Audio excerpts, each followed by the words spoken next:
A first-round pick in the MLB Draft can make waves for any organization. Nail a pick, and you have yourself a cornerstone in your franchise. Flop on one, and you aren't doing yourself any favors. Much of this can all be a crapshoot, but at the same time it cannot be taken lightly. Some drafts have those big, phenom-type prospects, such as the Bryce Harpers and Strasburgs of the world. This one here does not. The big names in this draft include Auburn RHP Casey Mize, considered the top prospect in this draft, Wichita State 3B Alec Bohm, Oregon State 2B SS Nick Madrigal, Georgia Tech C Joey Bart, Florida RHP Brady Singer, Arizona Prep 3B Nolan Gorman, and Wisconsin Prep of Jared Kalenic. Casey Mize, RHP, is Auburn the overall favorite to be selected by the Detroit Tigers at number 1 overall. Casey Mize has posted ridiculous numbers in his third season in the SEC. After owning an absurd 12.1 BB ratio last year, Mize has gone even further this season, striking out 133 batters in 95 innings while walking a microscopic 10 batters, good for a 13.3 BB. Mize possesses a deep arsenal, holding 4+ pitches in his repertoire, plus command on all. Uniquely, the cutter and splitter are his calling cards, while mixing in a hard slider as his breaking pitch. Via Baseball America, the Auburn ace is making a strong case as the best pitcher in the 2018 draft class, and it's not just because of statistical performance. Scouts rave about the deep repertoire that's allowed Mize to strike out 38 batters in 25.1 innings over his first 4 starts, while walking just 3. Some evaluators say he has 4+ pitches between a fastball in the mid-90s, a devastating split finger, a mid-80s slider, and a recently added cutter that's in the upper 80s. Via Fangraphs, Mize's delivery is a little funky, but it works for him, and he walked just 9 hitters in 83.2 innings last year. He sits 92 to 96 miles per hour with a solid average slider and above-average changeup, though some scouts are worried about his durability. Via MLB Pipeline, Mize can get swings and misses with 3 different pitches, the best of which is a mid-80s splitter that dives at the plate. He sets it up with a 92 to 97 miles per hour fastball that he commands exceptionally well despite its running life. His mid-80s slider has taken a step forward this spring, consistently grading as a plus offering, and he also has developed the ability to turn it into a harder cutter when he desires. Alec Bohm, 3B, Wichita State. While Mize is the best pitcher and best overall player in this draft, Bohm might get the nod for the best pure hitter available in this player pool.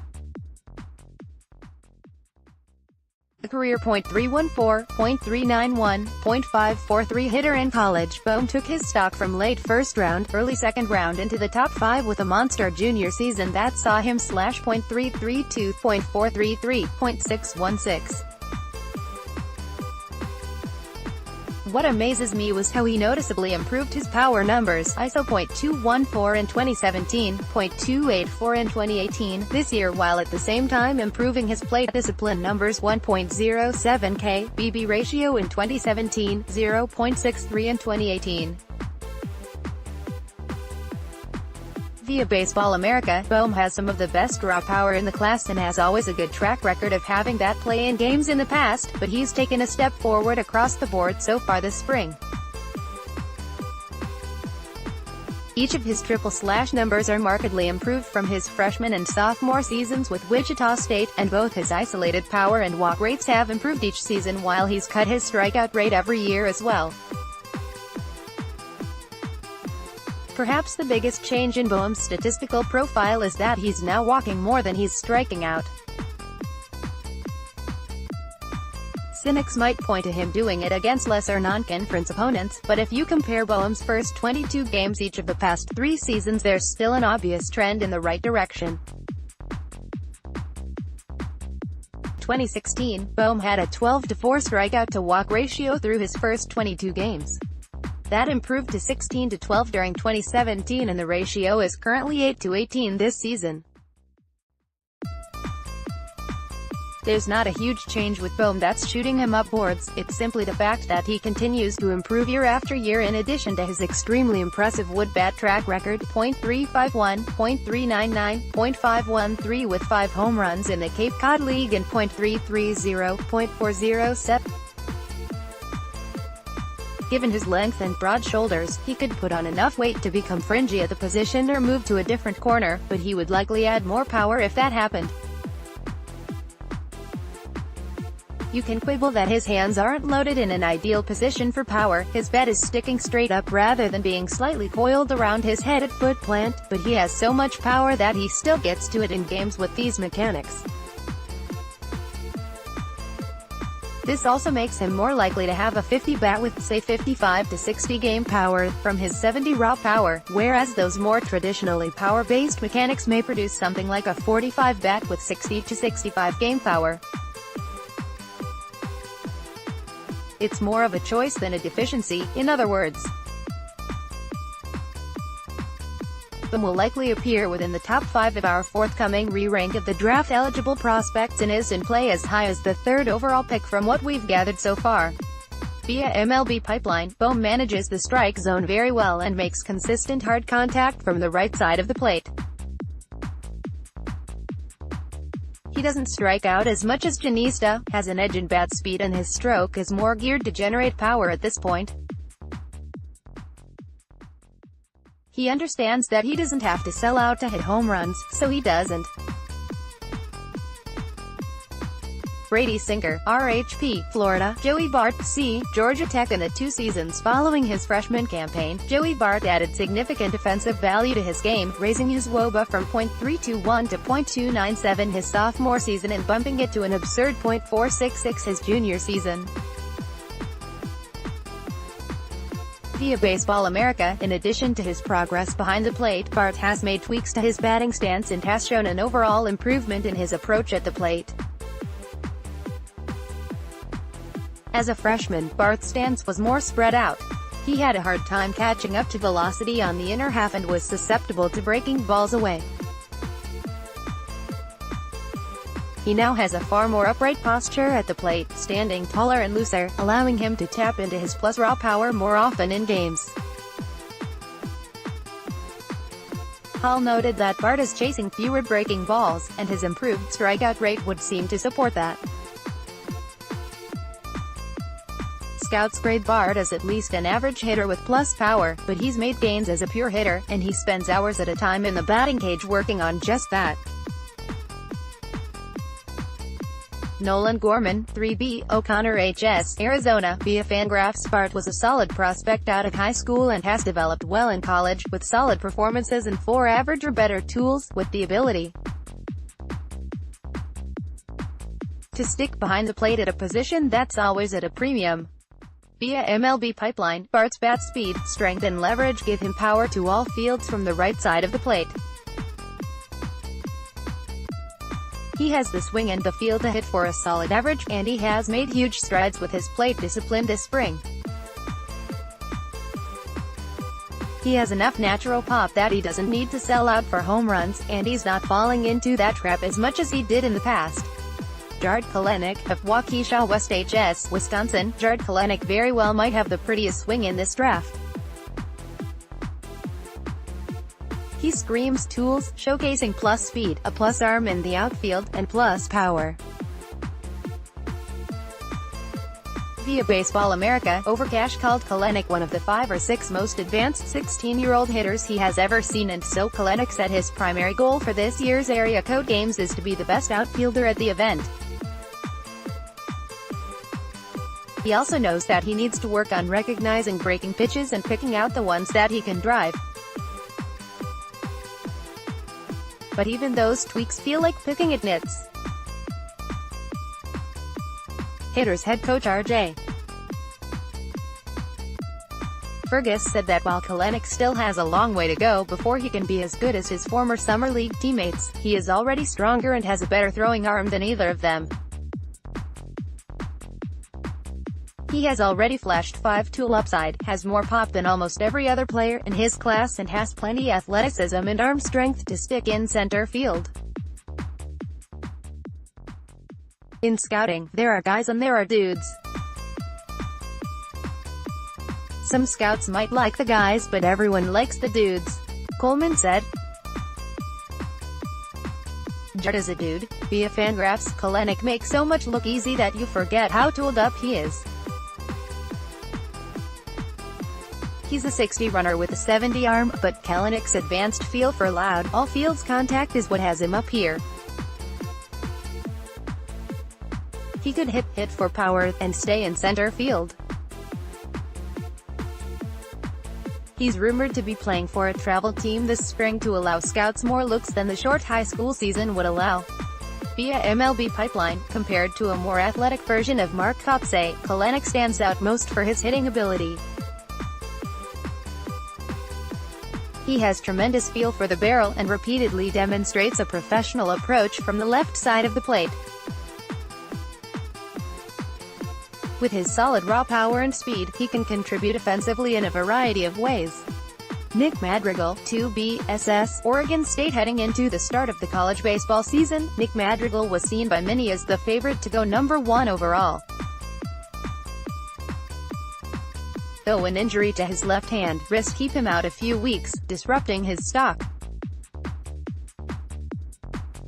Nothing concerning with the season Madrigal put up though, slashing .395, .459, .563 in 29 games.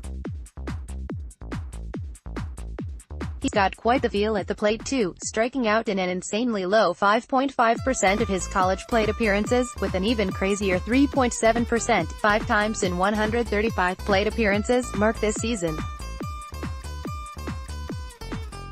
Via Fangraphs, the 5'7", 160-pound second baseman is an outlier in almost every way: 70 bat control, 70 speed, aggressive offensive approach, above-average defense at second base with great feel for the game and performance track record. Via MLB Pipeline, while Madrigal might have been more of a gut feel kind of player for scouts, he now has track record on top of being a scout favorite. Analytics departments love him because of his approach at the plate that led to more walks than strikeouts in 2017, and while he doesn't have a ton of over-the-fence power, he makes consistent hard contact and is a legitimate extra base threat. His speed and instincts should allow him to continue to be a base stealer. Via minor league ball, the only negative here is size. Madrigal is listed at 5'7", 165. Not long ago that might have been enough to keep him out of the first round entirely, but the superior careers of Dustin Pedroia and Jose Altuve plus the increased emphasis on analytics when evaluating college players makes the size factor negligible at this point. Nobody holds his height against him, not with his overall balance of skills and tools.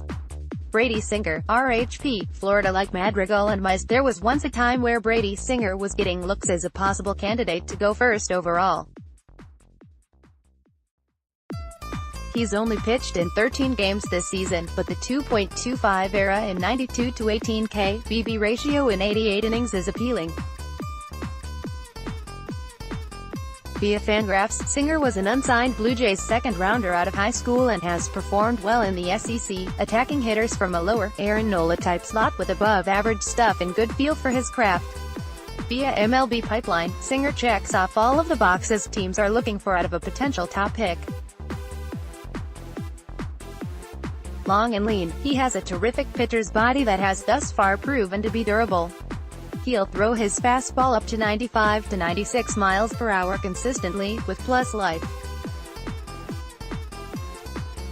His slider plays well off of his fastball, a second above average pitch he manipulates in terms of depth and velocity. His changeup continues to improve and should give him a third above average offering. He commands the ball well, gets high marks for his makeup and is a plus competitor. Via minor league ball, Singer is listed at 6'5", 210. He was 180 in high school, born August 4, 1996. His fastball is his best pitch, up to 95 to 96 with boring action in on right-handed hitters when things are going well. He can also show a plus slider and has made good strides with his changeup this spring. A recent in-person report from Burke Granger at 2080 Baseball describes the change with above-average deception and tumble, parachuting out of the zone. One of the few complaints about Singer in 2017 was the need for a better changeup and its. There are questions with the glove at third though, raising the question that perhaps he'll end up at first. Via Fangraphs, Gorman was some scouts' favorite prep prospect over the summer. He showed 70 raw power from the left side, performed well in games, and, despite a thicker, powerful frame, exhibited quick enough feet to stick at third base. This spring, Gorman got a little bigger, though it isn't bad weight, and his actions at third base along with his quickness have regressed a bit, though his arm is still above average. Most scouts just assume he's a first baseman now since he's not quick enough, roughly a 40 runner, to be average in a corner outfield spot. At the least, it's in the area of Braves prospect Austin Riley, where Gorman will have to work on staying trim and quick to stick at third. Even then, it may only be for part of his pro career.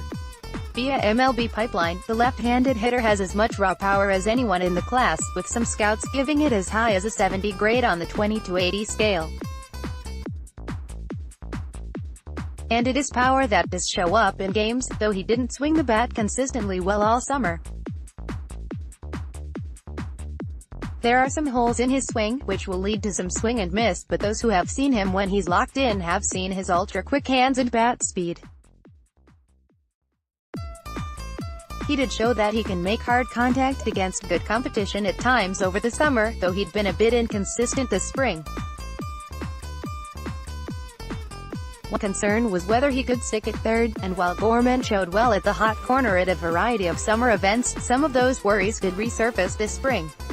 Via minor league ball, so, let's start there, his defense. He is a third base prospect with question marks around whether or not he can stick there. His arm is nothing special but isn't a negative either. In the end it will grade out about 50 because he can get some zip on it when he needs to. In the game last Wednesday I was at along with scouts from about 15 different teams. He showed the good and bad in his defensive ability. WAR versus draft pick while the common perception may be that a lot of the draft is luck, there is a decent correlation between draft selections and the selection's career WAR pre-free agency, as pointed out by Matthew Murphy at the Hardball Times. As seen on that visual above, WAR peaks at the first overall pick unsurprisingly. There is still a significant uptick in production between picks 10 and 20. Once the picks start coasting into the second round, it does seem like luck plays a factor to a certain extent. With all that being said, it seems like if there is a round in the draft that isn't a crapshoot, it probably is the first round. After all, it is the round that everyone gives their attention to leading up to the draft.